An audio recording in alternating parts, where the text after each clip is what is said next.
Hi everyone, we're super excited to introduce our special guest today, Lauren. She's an incredibly inspiring animal rights advocate and the founder and executive director of the Food Empowerment Project. Lauren, thank you so much for taking the time to be here today. To begin with, we would love for you to introduce yourself with a bit about your background, where you're from, and your amazing work. Thanks so much for having me. I got involved in the animal rights movement in 1987, way before you were born. And I got involved in Texas, which is where I'm originally from. I'm born and raised in San Antonio, where my ancestors are from as well. My family on my mom's side has been in Tejas before it was even Texas. And I'm a first generation. My dad's from Mexico City. So I'm 100% Chicana and very proud of that. And yeah, I got involved in animal rights in 1987 and really, you know, saw for the first time a video about what factory farming was, about animal experimentation and all these things that I'd heard about and was concerned about, but had never really seen any actual footage of it. I actually went vegetarian when I was in elementary school. And I think the reason why I went vegetarian at such a young age is because I asked my mom like what I was eating one day, and she said it was chicken, and I said I kind of didn't like hit me that it was an actual animal until she let me know that it was, and I realized that I didn't want to be responsible for separating families. My parents had gotten a divorce and when I was like 4, and I didn't want to be a part of separating families like I was. My mom would raise my sisters and I by herself and would have to take me places, and it was hard for me to be away from my mom and my sisters when they were at school or work. And so I just knew that I didn't want to contribute to suffering of non-human animals, but we didn't have a lot of money. And so eventually I had to eat animals again until 1988 when I decided to go vegan. And since then, I started the first animal rights group at my high school in San Antonio. And then I started them at city, state, different levels to make sure that I could continue to be active for the animals. Thank you so much for sharing. So, our first question for you is who or what inspired you to go vegan? I don't know, it's one of those things that, we as vegans are always asked, right? Like, was there one moment? And I think for me, I didn't necessarily have that one moment. I had different things in my life, such as, to be honest with you, things like Disney movies, where you had Bambi, whose, I think mother was shot by a hunter. You had Dumbo, who was taken away from his mother. And just the idea of, again, the separation of families was something I didn't want to. So I think that all of those seeds were planted. And growing up in Texas, I would see, the cows in the fields grazing, and I would think, wow, what would happen if that baby didn't come home one day or the mom didn't come home? And that's when I was in elementary school and I decided to quit eating animals, was just specifically because of that fact. But it wasn't until 1987 when I got involved in a local animal rights group called Voice for Animals. And one of the speakers they had come, whose name is Don Barnes, he's passed away last year. But he was a former vivisector. So he actually was the one doing experiments on animals at an Air Force base.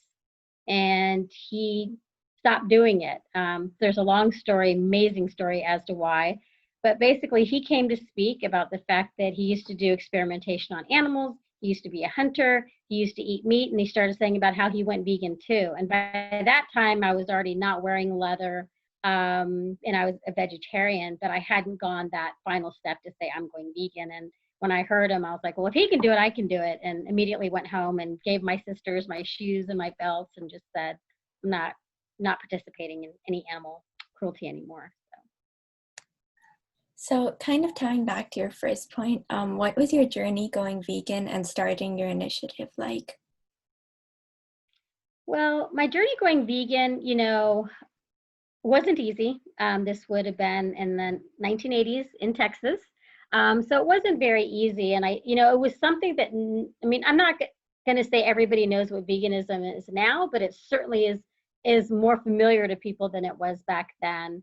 And so it wasn't the easiest growing up. It wasn't And I would say partially it was because of me too. At the time that I think like a lot of new vegans, it was very much, why isn't everybody going vegan? You know, you're like this, I just learned about this and you need to know and then you'll change, you know. And so I think that I didn't do myself any favors by being a rebellious teenager and thinking everybody needed to listen to me. But it wasn't easy in the sense that there wasn't a lot out there in terms of food to eat. You know, it was traveling, like looking all over the place for non-vegan shoes and clothes and makeup that wasn't tested on animals. Um, but in terms of it being difficult in terms so that I wouldn't do it, that never crossed my mind. Obviously, my belief in not wanting to harm non-human animals was of the utmost importance to me. And that was something I've been committed to ever since. Uh, so I would say it was difficult, but you know, it wasn't impossible. I acknowledge that I had some privileges that not everybody does, like my mom had a car, you know, things like that that not everybody has that I think made this easier for me at a young age to go vegan. Um, and when the initiative, you mean about me starting Food Empowerment Project? Yeah. So yeah, so you know, being in the animal rights movement since 1987, I was in high school. I was involved in other issues such as anti-apartheid movement in South Africa. I was, you know, raised really with an understanding of the Great Boycott on behalf of the rights of farm workers. And so doing the animal rights movement, I kind of just committed myself to that. I still supported these other issues, but I really dedicated a majority of my life to animal rights because that is something that I felt like I could do every single day about.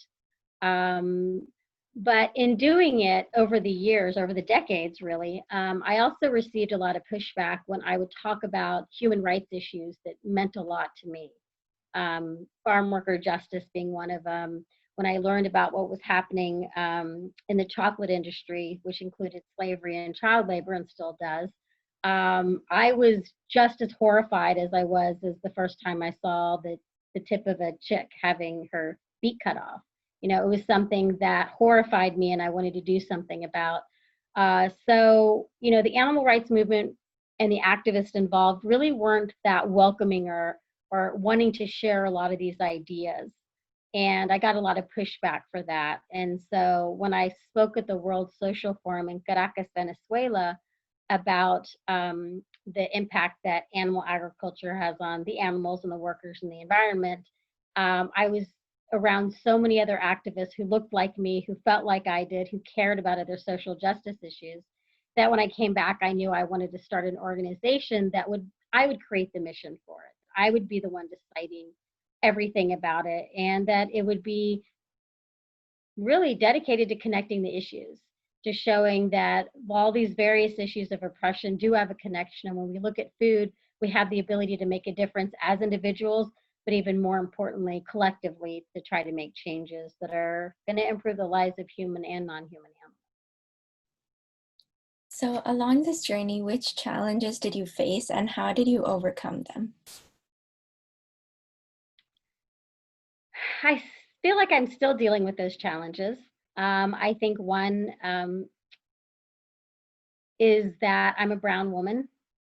And I think this movement has yet to really respect our voices, our backgrounds, our ideas, and truly want to elevate them. I don't think that this movement is there yet. And so I've struggled. I've struggled from a movement that appreciated some of my work. I'll never say that this movement has embraced the work that I've done, even though it's the work that some of them did later. But I would say that the movement did try to silence me and not give me that much of a platform to talk about these issues when I started to talk about how these issues are connected. Um, so, and you know, it's been difficult emotionally, but it's also been difficult on the organization because we haven't received the types of donations that other organizations get, and so we are still relatively small, even though we are over 10 years old at this point. So, you know, I don't know that we've had any difficulties. We haven't had difficulties really working with farm worker justice organizations or communities that are impacted by food apartheid. The barriers that we've experienced have been primarily animal rights activists implying that we're hurting the animals but also foundations that don't seem to understand that the work that we're doing, um, foundations, animal and non-animal foundations, who, the non-animal foundations saying that veganism is not the path to food justice, and then other foundations who don't quite see that our work is about veganism and it is about the animals, even though we're going about the work in a different way. Thank you for sharing that. So, what would you say a common misconception about veganism is? I feel like one of the common misconceptions about veganism is that, and I'll talk about the vegan that I am, that I'm a vegan for the animals. But I think a lot of people don't understand that many of us are vegans strictly because we care about animals and because we don't want to cause harm to them. Because so many people don't believe that animals feel. They don't believe that they think. They don't understand that they have a family bond, that it's just inconceivable to them that we live the life that we do specifically because we don't want to cause harm to them. I think that that is very, very hard for people to understand, that there's no ulterior motive.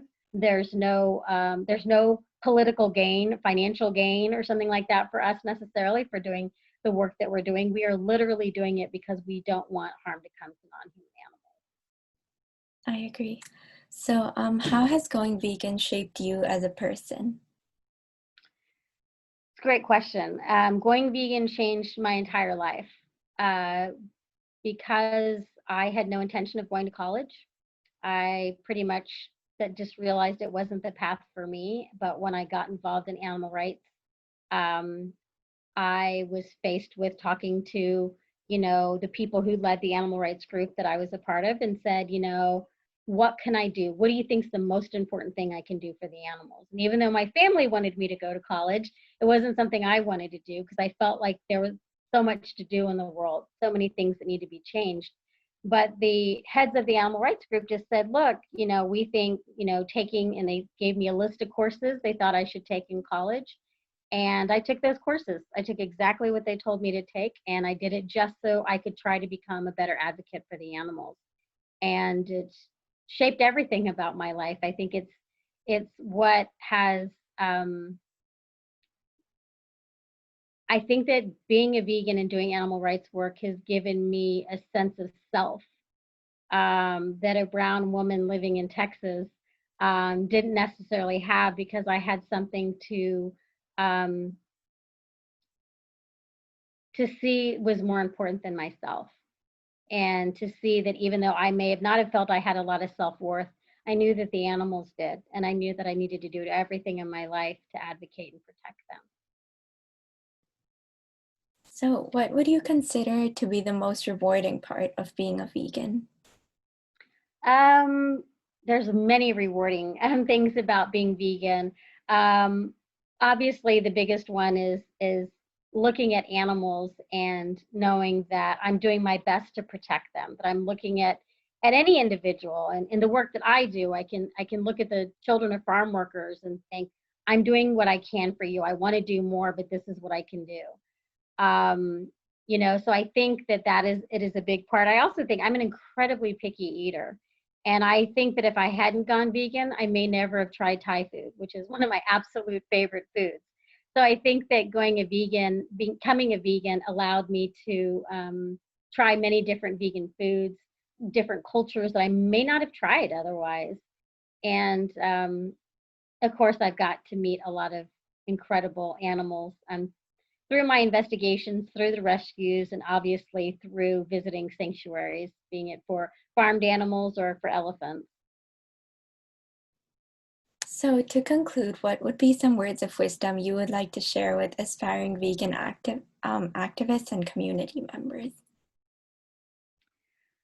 Words of wisdom. Well, I think that one is to be kind to yourself and to be kind to other people. Kind to ourselves, because I think that a lot of us who do this work for non-human animals are doing it because something about our lives has helped us have this type of empathy to think about others suffering, whether it be human or non-human animals. I also think that we need to be more patient with others and be kind to others because we don't know what their personal circumstances are. and to remind ourselves not to waste our time on those who are just being aggressive and being bullies, to something that we believe and feel that is literally just about compassion, literally just about taking care and protecting other beings. And so I think that, being kind to ourselves, being kind to others, and knowing that there's others of us out here. I'm always available to anybody who wants to talk about any of their struggles, and that they're not alone. And just to remember who they're doing it for. And yeah, to always stay active, I guess, and wait until you find. I guess that's not just one thing that I'm telling you, right? I just think there's so many things that activists need to be reminded of, and that's that no matter what it is that your skill set is, whether it's writing or speaking or being an artist, there's always things you can do to help the animals, and just be willing to be with people who respect you and appreciate you and see you and accept you for all of who you are.